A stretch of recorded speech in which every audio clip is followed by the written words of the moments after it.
আজকে প্রথম আলোটা নিউজ করেছে, এস আলম গ্রুপ পাচার করেছে 2.25 লাখ কোটি টাকা।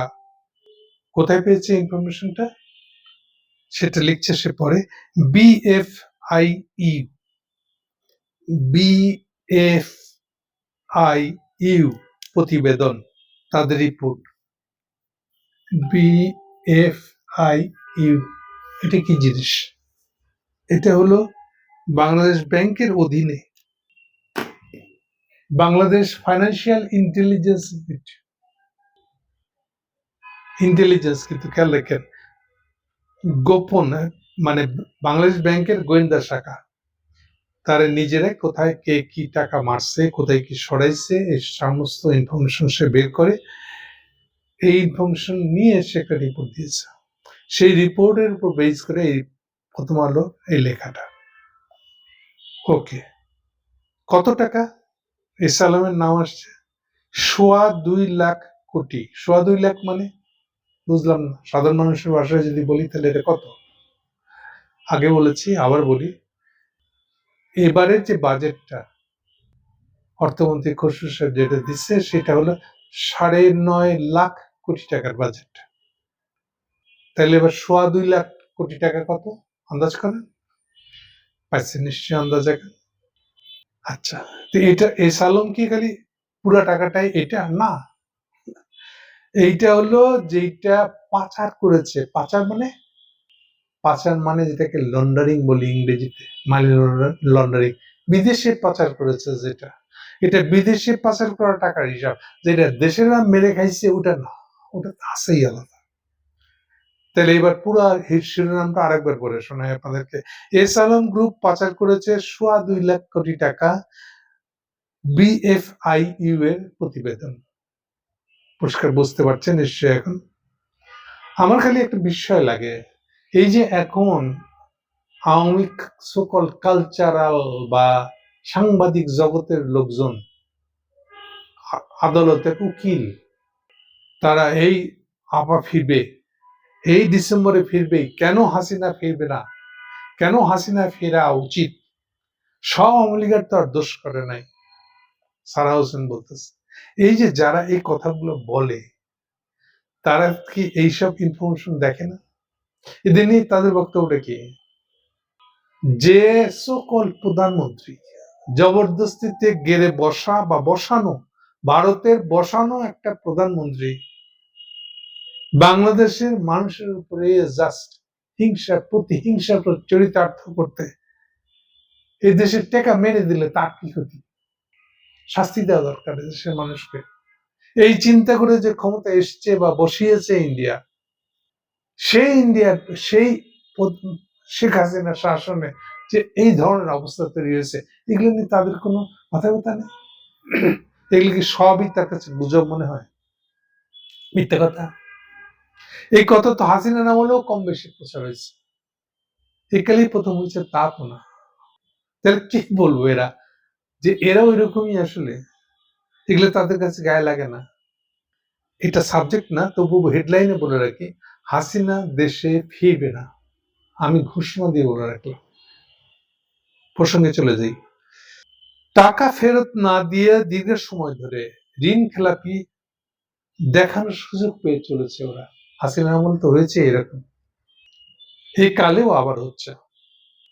আমাদের এই ম্যান্ডেট খসরু আর এই গভর্নরটা মিলে যা শুরু করছে, প্রথম কথা এটা হলো তারেকের চোখে ধুলা দেওয়া, তারেককে ভাব দেখানো যে তারা একটা বিরাট কাজ করতেছে অর্থনীতি সামলানোর জন্য। আমার খুব ভয় হচ্ছে যে এটা যখন তারেক জানতে পারবে সত্যিটা কি, তখন তার ক্ষমতাচ্যুত হওয়ার সময় এসে যাবে। এরা এমন ধরনের ক্ষতিকারক এলিমেন্ট হিসেবে তারেকের সরকারে আছে। কায়দাটা দেখেন, সে আবার পুরনো কায়দা, কাগজপত্রে দেখায় দাও যে এরা ঋণ খেলাপি না।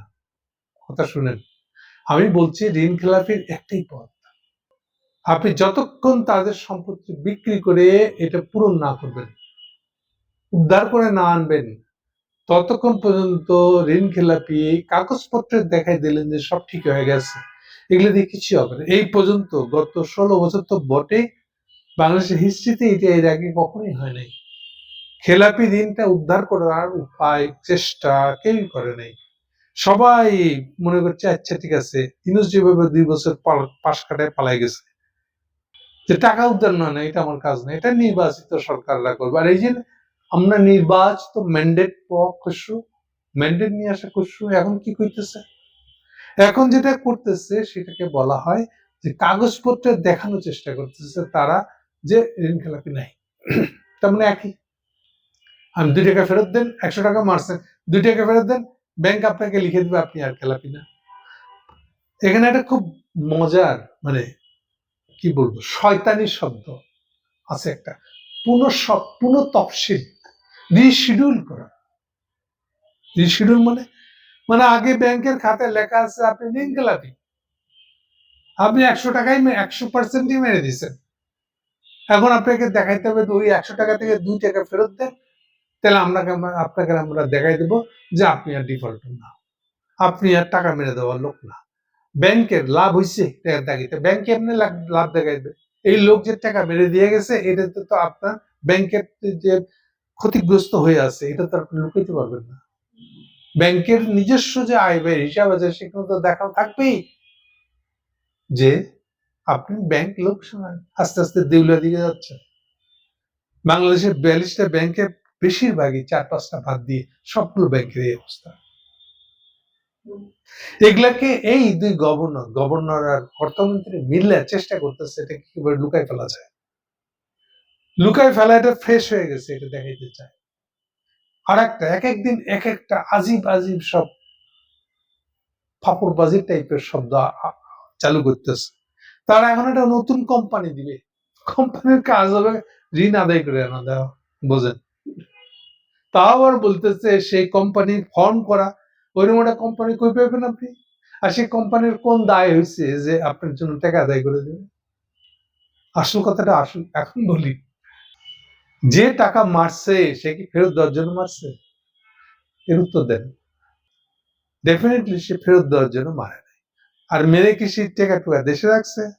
তার একমাত্র যে কটা কোম্পানি আছে এগুলা সম্পত্তি ছাড়া, যেগুলোকে নিয়ে চলে যাওয়া যায় না, এ বাদে সমস্ত সম্পত্তি তারা বিদেশে জমা করছে। কাজে একমাত্র উপায় হলো তাদের দেশে থাকা সম্পত্তি গুলাকে নিলামে তুললা ক্যাশ করা। কিন্তু এইটাকে যতই আপনারা এইটা সেইটা করে কাগজপত্রে দেখাবেন যে শেয়ার খেলাপি না, কোনো লাভ নাই। এইটা মানে আমি কত ধরনের হিসাব দিয়ে দেখাইবেন যে এগুলো কিছু হয় নাই। আর একটা দুঃখের কথা বলি, আচ্ছা একটা শেষে বলতেছি, তার আগে বলে নি, নামে বেনামে মোট 2,25,000 কোটি টাকা ঋণ নিয়ে আত্মসাৎ করেছে। ওই আবার 2 লাখ কোটি, 2,25,000 মোট ঋণের, এটা এস আলমের কথা বলতেছে, মোট ঋণের মধ্যে 90,000 কোটি টাকা 43টি সরকারি প্রতিষ্ঠানের মাধ্যমে, আর 98,000 কোটি টাকা বেনামে প্রতিষ্ঠানের মাধ্যমে। এই যে বেনামে প্রতিষ্ঠান মানে কি, এটা আপনাদেরকে আগে বলছি, আপনাদেরকে আবার সচেতন করার জন্য বলতেছি।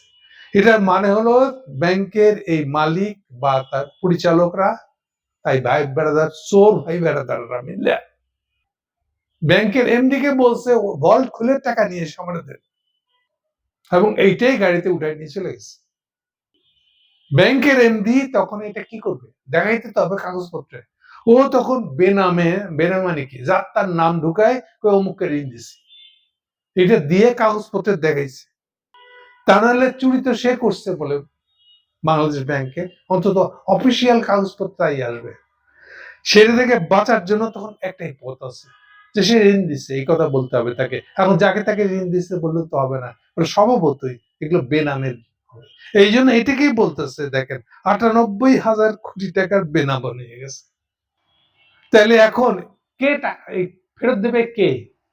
এই যে আপনারা দোকান খুলতেছেন পুনঃ তফসিল করে দেবেন বলতেছেন, পুনঃ তফসিলটা কে করতে আসবে, কার টাকা লাগছে? বললো নাম তো ভুয়া, বলে ও কে আসবে? এই গভর্নর একবার বলে ফেলছে ব্যাংকগুলোর টাকা 5 ভাগের 4 ভাগই তো মেরে দিছে। এমন একটা ভাই মেরে দিছে, এটা ভুলে যান, ওটার উদ্ধার করা যাবে না। যেসব যতটুকু বন্ধকি আছে তার মূল্য মাত্র 32,000 কোটি টাকা। হুন্ডি, আন্তর্জাতিক বাণিজ্য, ট্রাস্ট অ্যাকাউন্টের আড়ালে এসব অর্থ পাচার করা হয়েছে। কোথায় কোথায় টাকা নিয়ে যাওয়া হয়েছে? 4টা দেশের নাম আছে: সিঙ্গাপুর, মালয়েশিয়া, সাইপ্রাস আর দুবাই। আর এই গ্রুপের, এস আলম গ্রুপের কথা বলা হচ্ছে, তার মূল ব্যক্তিরা 3টা বিভিন্ন দেশের নাগরিকত্ব গ্রহণ করছে, মানে ওই দেশে এই অর্থগুলো পাচার করে ওখানে এটা সকল বিনিয়োগ দেখাইছে। তার দরকার ছিল পাচার করা, তাকে বিনিয়োগ হিসেবে দেখেছে। তার সবচেয়ে বড় পাচারের একটা জায়গার নামই হলো সিঙ্গাপুর, যেখান থেকে শুরু হয়েছিল এস আলমের সমস্ত পাচারের। সেটা সে শিখেছিল কি করে? কারণ হাসিনার টাকা জয়ের নামে ওখানে জমা হয়েছিল সামিট গ্রুপের হাতে। এই সামিট গ্রুপের চীনের কাছ থেকে পাওয়া কমিশন গুলা এস আলম পৌঁছে দিয়েছে। আর এটাই ওখানে সামিট গ্রুপে জয়ের লাইন শেয়ারটা জয়ের। ফলে বুঝতে পারতেছেন কি হয়েছে। কেউ কেউ বলে ওটার ভিতরে রেয়ানাও আছে, হোয়াটএভার, কিচ্ছু এসে যায় না। আর ওটা পৌঁছে দেওয়ার পরে এখন এস আলম মনে করছে আমি কি খালি মানুষের টাকা পৌঁছে দেবো, আমার টাকা রাখবো না? ফলে সেও তার টাকা রাখছে ওই সিঙ্গাপুরেই। এই হচ্ছে শুরু। এলে কতবার কত রকম ভাবে বলবো। এখন দুঃখের কথাটা বলি, এই ধরনের ভিডিও করলে আমি লক্ষ্য করেছি আমার দর্শক শ্রোতাদের আগ্রহ কম। যেন এটা খুবই অগুরুত্বপূর্ণ একটা কথা বলছি। এই জন্য আর একটা কথা মনে করাই দিই আপনাদেরকে, এটা এমন একটা ইস্যু, এটা আর ম্যান্ডেট সালাউদ্দিন আর মিলে এটা তারেককে উদ্ধার করতে পারবে না। এটা এমন জায়গায় পৌঁছে গেছে, এই যে এই রিপোর্টে কিন্তু রিপোর্টার নিজে লিখতেছে প্রথম আলো, যে সে বাংলাদেশ ব্যাংকের এই ধরনের কর্তা ব্যক্তি যারা এই কাজগুলো করে দিচ্ছে তাদের সাথে কথা বলেছে। তারা বলেছে যে এই যে পুরো তফসিলের যে গল্প, এটা তো আগেও হয়েছে বহুবার, এটা সবচেয়ে অকেচু, এটার কোনো ফল আসবে না। এর অর্থ কি? অর্থ হলে যেখান থেকে টাকা ফেরত আসবে না।